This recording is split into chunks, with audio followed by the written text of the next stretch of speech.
Блять, как там на улице кричу нахуй. Так, всем здрасте, блять. Ну-ка, жопник подогревательный, блять. Ну вот, хочу переснять видео, так как на том, блять, видео понаговорил всяких херни. В плане, что у меня и расход, блять, по трассе со скоростью 95 километров в час, когда я ездил на море, 9,3 литра, блять, когда по факту был 6,3 литра. Что генератор заскрипел, либо подшипник, либо ремень генератора на 90 тысячах. Ну, чуть раньше, это было до моря, буквально, может, 87-88 тысяч. Вот. А говорю, блядь, там предписание, что должны менять по гарантии генератор. Думаю о ремне генераторе, а сам говорю генератор. В итоге у дилеров заказал вот этот подшипник. Кому надо, там каталожный. И плюс ремень. Ну, возможно, что-то из них одно скрипит. Либо подшипник, либо ремень. Вот такой Made in Romania. Ромка, короче, блядь. Так, стоит эта приблуда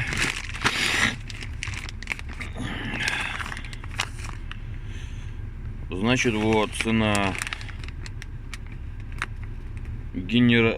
Так, ремень генератора стоит 1162 рубля.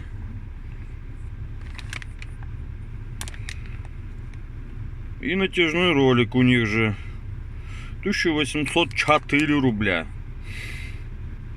Вот грубо. Короче, за эти запчасти я отдал без малого 3 косаря.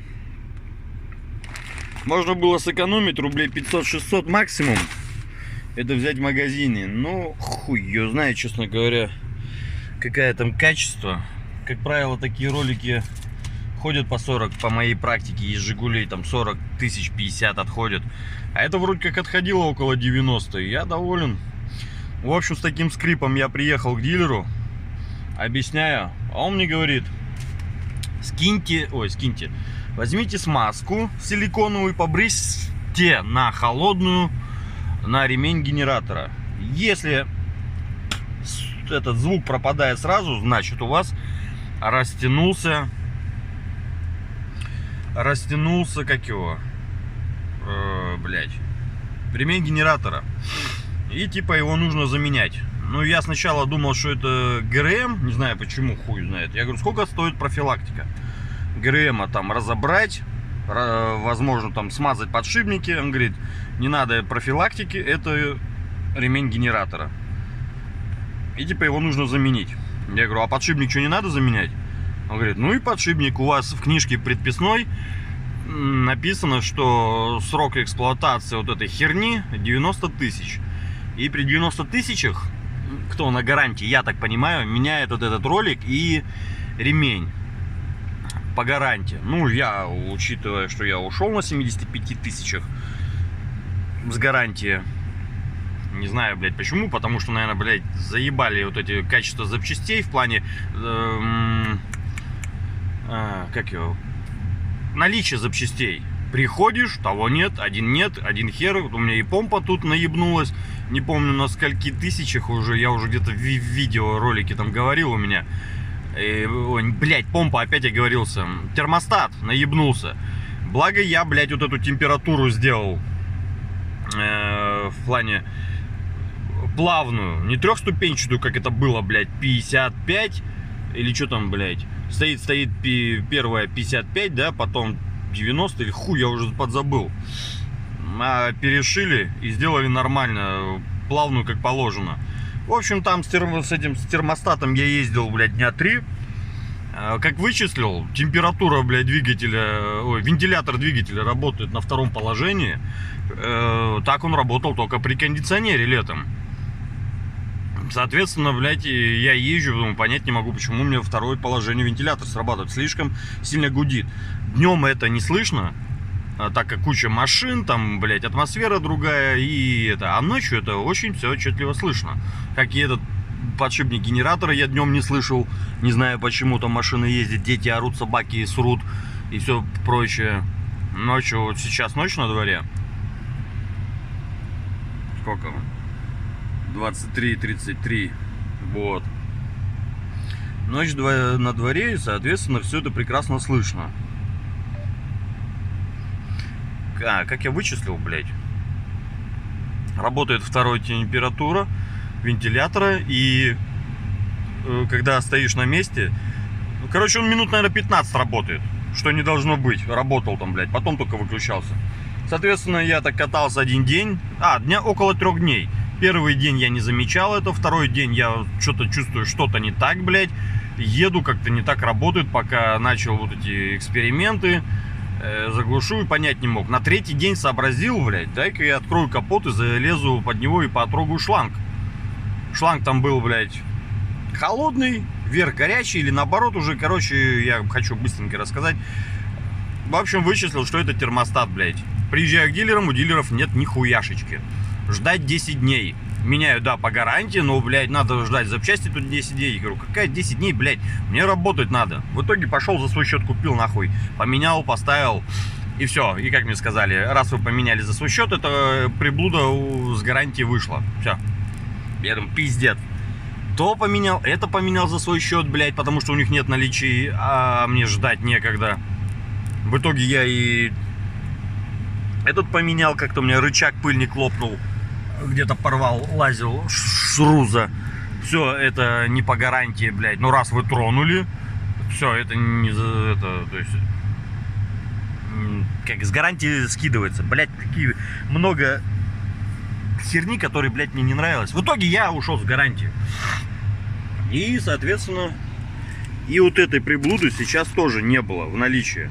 В наличии был, по-моему, только, блядь, сейчас не помню, либо вот этот подшипник, либо ремень. Что-то я еще ждал. Там буквально фура должна была подходить.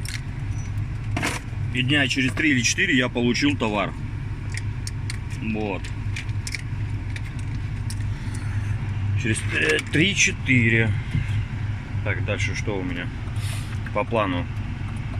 Так, наверное, я уже сказал, что расход у меня по трассе, не как я там писал, оговорился, 9,3.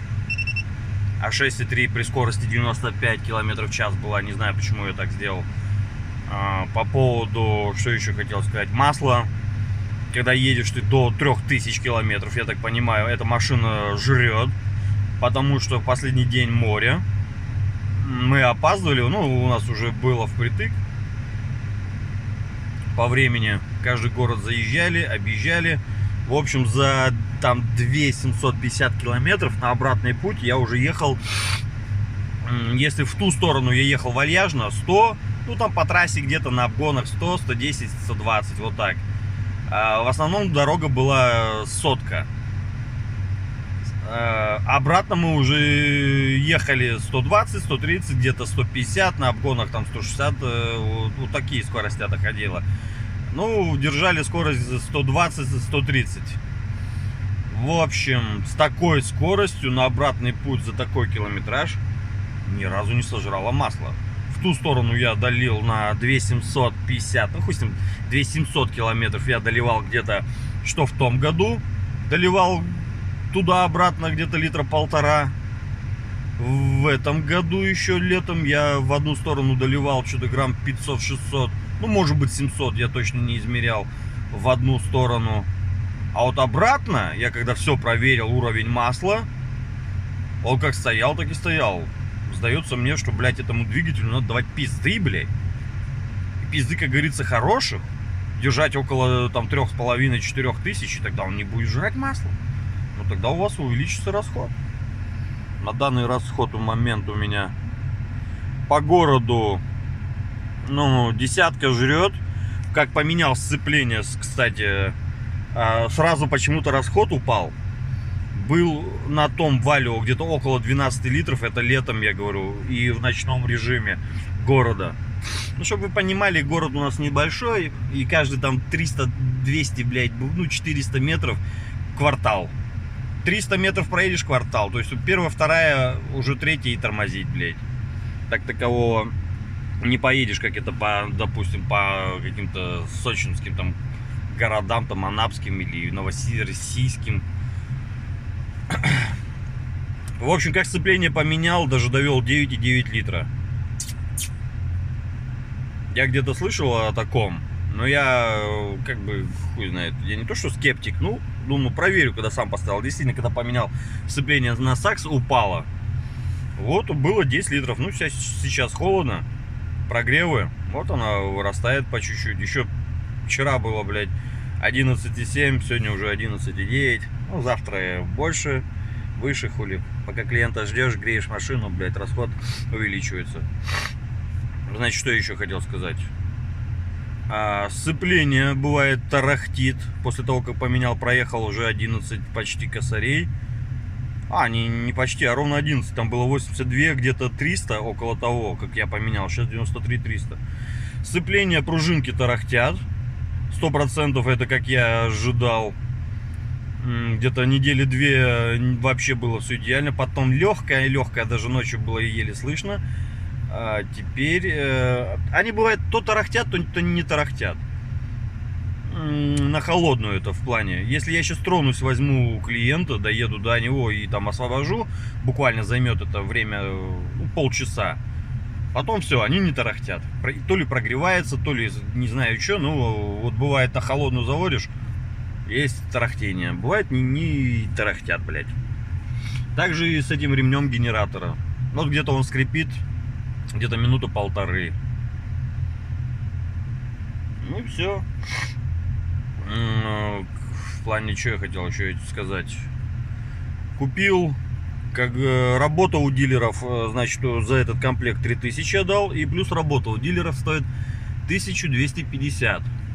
Ну я не знаю, я как бы хотел сам поменять, плюс свою руку набить, и интересно, насколько это сложно. Ну что-то холодеет и холодеет. Такое ощущение, что, блядь, скоро я, наверное, к дилерам поеду менять. Ну, я не знаю, как долго будет скрипеть этот. Попытаюсь до последнего. Наверное, вот когда будет скрип дикий и вообще не пропадать, как некоторые ездят с генератором, со свистом. Вот если такая хуйня случится, вот, наверное, тогда я поменяю. Заодно и отпишусь, на скольки километрах, сколько тысяч он проехал еще дополнительно после этого сегодняшнего.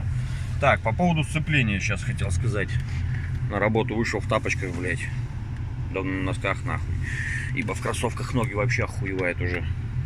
Так, сейчас проверим, будет он тарахтеть. Нет, блядь.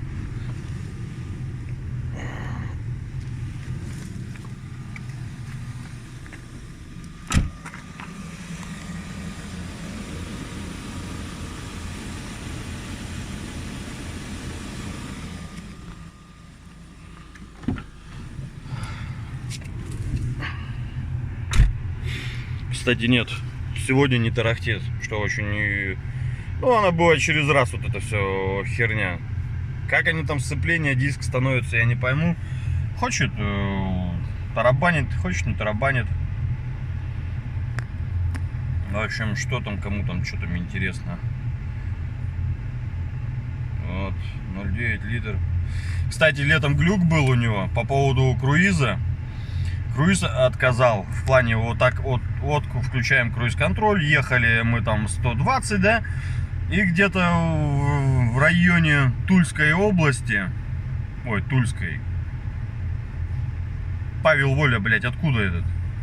Пензенской области, где-то там, Пенза была у нас в 41 километре, как по карте говорит Пенза, и где-то мы по трассе на юг, в общем, по той трассе, блядь, у нас отказал круиз, ехали, хуяк, скорость пошла упад. Соответственно, я, блядь, вот этими кнопками давлю вверх-вниз, она нихуя не дается, блядь, вот как вот так вот было, вот лампочка вот так вот горит, и все. И больше нихуяшечки не происходит. Вылечилось это тем, где-то минут 20-30 я ехал в ручном режиме, как на газульку. Так, беспонтово с этой газулькой. Скорость не постоянная нихуя. Прыгает там, блядь, держишь 110, то она, блядь, 115 как-то вырастает, потом, блядь, или наоборот чуть падает. Вот, короче, как-то без круиза вообще уже все, не то. Итак, ехали до первой кафешки, остановились, конечно, я расстроился, блядь, думаю, что за хуета. Поем. на свежую голову, как говорится, блядь, подумаю. Потом вышел, пожрали где-то минут 20-30, это заняло времени. Все, блядь, она опять заработала. Глюки электрики, блядь, то ли в жару, то ли... А, хотя нет, это 3-й раз за 3 года такая параша случается. И здесь тоже было в зимний период. Плюс расходняк. Кто ездил на круизе и кто замечает расход, что вот он не такой становится, где-то 0,3-0,4 литра. Летом под Краснодаром на круизе, соответственно, мы попали в пробку. Эта хуйня вытворяет мне что, блядь, расход топлива хуякс. Вот так начал тоже вместо 0,4-0,3, ой, 0,4, 1,3, 1,4. Он показывает 0,9 литр, 0,9 литр, потом 0,7 литр, 0,7-0,9. Потом вообще, блядь, охуел, показывал 0,4 литра, 0,6 литров, блядь. Вот такой глюк у него был. Я сначала обрадовался, думаю, о, блядь, расход топлива упал по приборке. А с другой стороны, как он, блядь, мог упасть, если минимум литр на кондиционере жрет, блядь. Короче, вот такие вот глюки с ней происходили. Недолго, где-то минут, наверное, 10 такая хуйня была. Я, соответственно, что в пробке стоишь в Краснодаре, заснять это никак, ибо, блядь, ты же едешь по навигатору, да и, блядь, не до этого было. Так, что еще сказать? Да, в принципе, видео долго. Ну, хотел сказать, у кого такая параша происходит, и кто на автозапуске заводит машину, я, в принципе, этого не слышал. Я не знаю, когда он, как долго, как начал он скрипеть. Может, он еще раньше начал скрипеть. От хули дома сидишь, автозапуск, машину заводишь, не слышишь это. А тут просто случайно как-то вышел, забыл о том, что я завел машину. Такой выхожу, думаю, она прогретая. Она ни хера не прогретая, завожу ее. И вот этот скрип услышал. Но в итоге взял заранее запчасти, мало ли пригодятся. Как бы так. Ну вот пока болтали, двухступенчатая температура. Но вот это мне больше нравится, чем, блядь, вот как у них, блядь, ступенчатая. 0,55, потом 0,90. Вроде так было, как это ебанутая система, блядь.